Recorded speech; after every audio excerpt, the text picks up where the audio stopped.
Alright guys, welcome back to Formula 1 news, and with further hints that Nick De Vries could be the man to take Latifi's place at Williams for next season, we've also got some further information on the upgrades we should be expecting from Red Bull and Ferrari at this upcoming Spanish Grand Prix. Red Bull looking to save 7 kilograms, that'd be a major upgrade, and far from the last major upgrade they're looking to make this season. Very much intrigued to your thoughts in the comment section below. Hit the like button if you enjoy, subscribe if you're new as always, I would greatly appreciate it. Really up to the channel, plenty to dive into today. Let's dive straight into this first of all. So in FP1, the teams effectively have to have like 2 young driver sessions, as they call them. The funny thing is actually that Nick De Vries, I believe, is 27, and Latifi and Albon are both 26, so the kind of young driver idea doesn't necessarily align with the reality, but still, that is the plan effectively. Now, the rumour had it a few weeks ago that Williams were looking for a replacement driver to Latifi. Rumour even had it that De Vries could replace, of course, De Vries currently right now, pretty sure he won a race just a couple of days ago actually, and I guess it was yesterday on the Sunday or on the Saturday or whatever it was, in Formula E for Mercedes. Now, of course, the Mercedes-Williams relationship, the kind of rumour was De Vries could be getting a Formula 1 seat in place of Nick Latifi.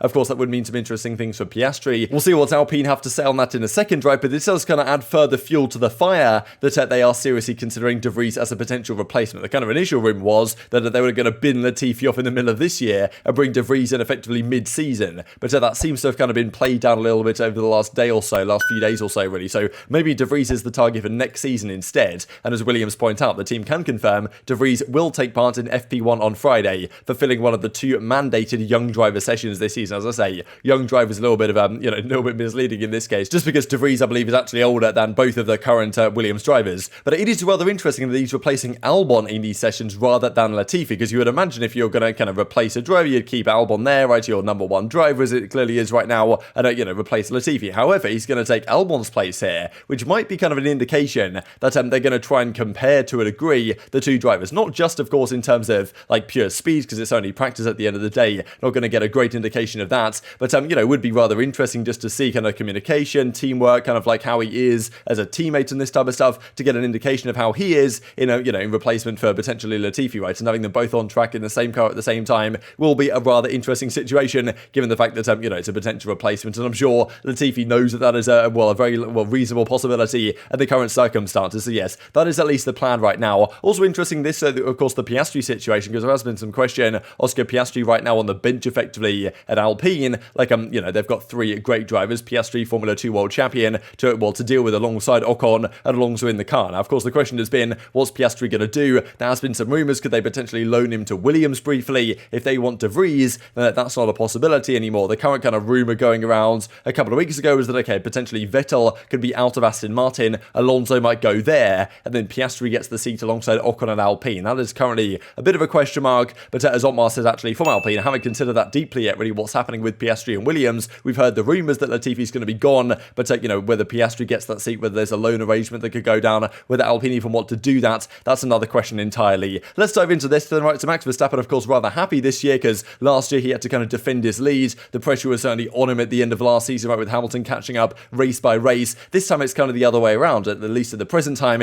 he's kind of the one fighting from behind. Like he's in kind of a nice position where he can hunt down the championship leader in Charles Leclerc. And with the Red Bull car looking the way it is at the moment, they will certainly in prime position to do exactly that over the coming races. And of course, the Spanish Grand Prix could be a great opportunity this upcoming weekend. Rumour has it there's a significant upgrade package coming in Spain. Ferrari are also looking to do something as well. I think most teams are looking to bring something here to Spain. Mercedes, of course, it's a big weekend for them to try and figure out their floor design and all this type of stuff, whether they have any upgrades that can potentially take this version of the car in the right direction. But the apparent goal here from Red Bull is to further lighten the car by another 7 kilograms. They've already successfully lightened it by, I think, 5 to 10 kilograms. They're looking for another 7. And based on what Helmut Marko has said before from the Red Bull side, this should be worth at least a couple 3/10 of a second per lap. This seemingly is their kind of main drive right now, is getting this car as light as possible. With them, of course, more expensive materials, but obviously lighter materials to save more weight on the car, which are getting them down to the kind of 798 kilogram weight limit, or like the minimum weight limit is absolutely, well, of course, their goal right now. And the aerodynamics look pretty good, but they're not done on the aerodynamic upgrades as well. So okay, there's further aerodynamic upgrades coming through. Also, this was mentioned, right, that it's a whole host of components that have been redesigned, not only at an aerodynamic level, and there is apparently plenty more to come in the pipeline. So this is what the article describes. Firstly, we'll look at that Ferrari, the fact that they brought these new front and rear wings to Miami, but actually didn't use them, right? They basically just left them there and left the car how it was. And interestingly, actually, so far this season, they've been rather good in the kind of the slower corners compared to the Red Bull. Now, the last couple of weekends, it's pretty much been the other way around. round where the Red Bull's been pretty much equal in the slower corners. Ferrari have lost all that advantage, and then they also lose on the straights, of course, as they have been due to higher drag and potentially engine as well, because, of course, the Red Bull has been flying in the straight line, there's no doubt. But they are trying to make some upgrades as well. The plan is, supposedly, to bring the floor design that was seen briefly at the Pirelli tyre test after the Imola Grand Prix from Charles Leclerc's car to this vehicle as well, and also to bring in some new skids. I'm not really familiar with exactly what this is, but I believe like on the Venturi tunnels under the car and the kind of like ground effect design, there's something that Red Bull have done with a small, like effectively a small diagonal piece that sticks out underground that some have suggested is kind of what Red Bull are using to counteract the porpoising phenomenon, which is, of course, they've maybe figured out how to deal with that rather earlier than other teams have. And also there's some changes with the diffuser, kind of trialing with what Charles Leclerc was using in first practice back in Australia. So rather interesting to me that these kind of upgrades that have been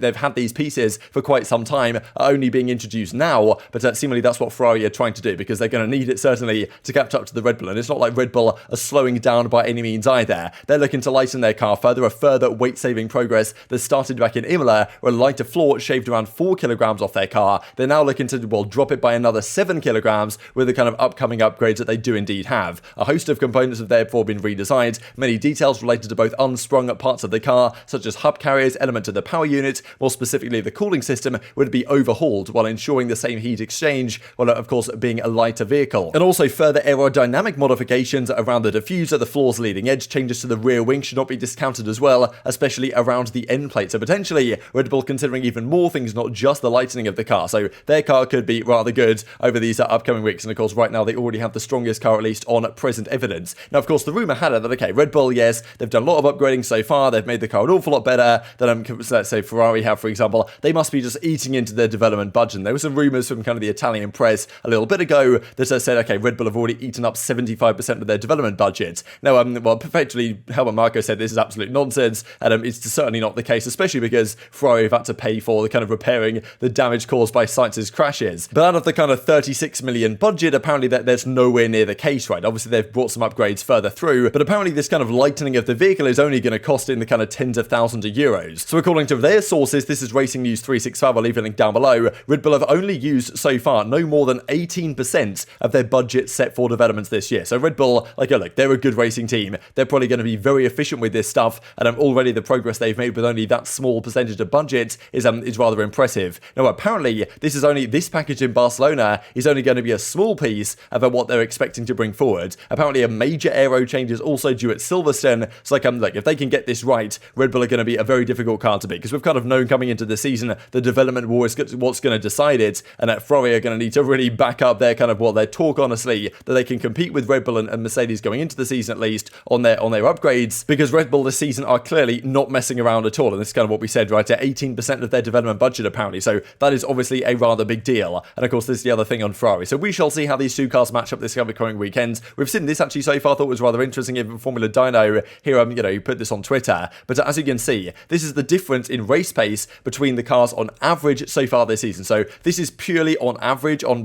pure race pace. The last couple of races will show the Red Bull being quicker than the Ferrari, but over the course of the year, these two top cars are very close indeed. The Mercedes on average about 9/10 back. I'm guessing this is just taking like at the fastest kind of race pace Mercedes on the weekends, like the fastest driver of the two, I suppose, and seeing how they compared to the leader. Mercedes at around a 9/10 deficit on average. Then we go back to Alfa Romeo. It is kind of interesting. I do wonder how McLaren would look if they didn't have the kind of shocking start they had in Bahrain and also Saudi Arabia to a degree. But it must be said that after a great performance at Imola, they dropped back rather significantly in terms of straight line speed as well in Miami, right? So they're going to have to think about that one. But it's actually Aston Martin and Williams right at the back of the field. But these two cars are fighting neck and neck at the top. Development is probably going to be the key differentiating factor between the two over the course of the year. And of course, Mercedes have some issues to figure out if they want to join the party at the front here. But the problem is, by the time Mercedes even can catch up this deficit, the Red Bull and the Ferrari are going to have pulled further advantages because they don't have too many issues they can focus on improving, whereas that Mercedes have to solve problems, which of course is harder than, I suppose, just upgrading what is a fundamentally pretty good car that the top guys have. This just to mention real quick before we close out the video, the Azerbaijan Grand Prix for next year, there has been some rumours they want to go from 3 sprint races up to 6 for qualifying on the Saturday, and apparently Azerbaijan wants that to happen, so they're kind of pushing for a sprint race here, like